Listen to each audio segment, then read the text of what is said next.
Hi all, I am Muhammad Abu. Welcome to my YouTube channel. In this video, we will discuss about tuple or tuple. Some people will say it as a tuple or some will say it's a tuple. Okay. Tuple is a ordered collection and it is similar to a list. The key difference is immutability. It means we cannot change the value of a tuple. And the parenthesis, so in list, remember, if you guys are remembering, in list we have used the square bracket, right? Here we will be using the parenthesis to represent the tuple. Tuple is faster than list and it supports very minimum built-in methods. Okay, so we can start our coding part. Here the as mentioned, like the parenthesis is used to represent the tuple. I can always check, use the keyword type. Okay, this will return the type of this particular parenthesis. Okay, it is a tuple.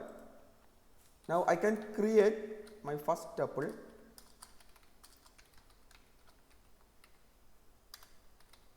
I can use parenthesis, then I can give integers, string, and I can give list also, and I can give like another tuple here. Okay, so all those things will work. If I check my first tuple, we will get here. Then to double check this, we can check the type of this one. Okay, and if you want to know what are the supported methods for tuple, we can always use dir, and we can try my first tuple. So when we use dir, we can see that when we go down, we can see that there are two methods are available, that is count and the index. Okay, these are the two methods that is available for the tuple, and we can see what is the use of these two methods. So for that, let me create another tuple. Maybe I can call tuple 1. I can also use the tuple keyword here to create a tuple 5, and I am writing one more one. So this is, in this way also we can create tuple.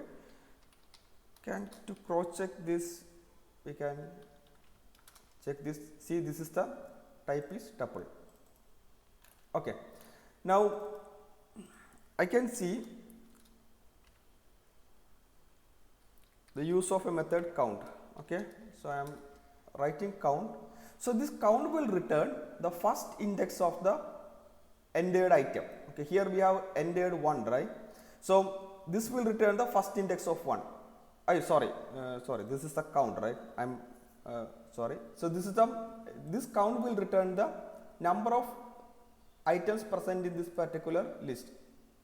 So if you look on the my tuple, okay, this is I used the wrong one. Okay, so if you use the count here, okay, my tuple 1 count and 1, this will return the number of times the 1 is repeated in this particular tuple.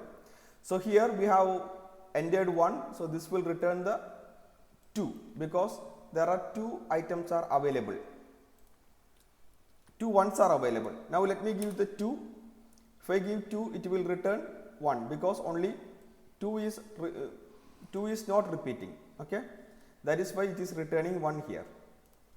Now we can check another one, tuple 1 to index. Okay, so if we type index, it will return the first. If we have like a multiple occurrence, it will always return the first occurrence index. So here we entered 1, so it is returned index as a 0 because it is first it is occurring in the 0th index position. Now to demonstrate this one, maybe I can have one more 2. Okay, so I just run the cell, then we can check index of 2. This will return the index as a 1 because here, even though we have like a 2 2s are present here, the first occurrence is in the index number 1. Okay, that is why it is returned in the 1 as a result here. And similar to list, we can also, let me add few cells here. Similar to list, we can do the slicing operation. I can do maybe -1, can do minus 2. So all the slicing operation can be done here. Now we can check the immutability part. Okay, so I am checking my tuple here. Then I am trying to change the first index to new. Okay, so this will say that tuple object does not support its assignment because it is immutable. Okay, it cannot be changed. Now we can easily change list the tuple to a list. Okay, so my list, I am creating an object like my list here. Okay, see if I can check the type of list, it will be my list, it will be a list.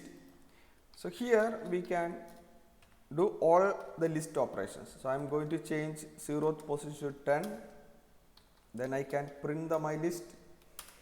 Okay, so it is 10 now. Now this can be, if needed, this can be converted back to tuple. Very easy method, just my list. Okay, I can type the tuple and we have converted the list to tuple very easily. Okay, just a type conversion is happening here. Okay, so one of the use case of tuple is usually like when we write the programs and if you want to create some object and that is shared among like multiple modules, and we need to ensure that the object is not overwritten, or like if we have like a multiple developers are there, sometimes like we may make some accidental changes, right? To avoid this, we can use the tuple. Okay guys, that is all about in this video. I hope it's useful for you guys. Please do like and subscribe. Have a nice day. Bye bye.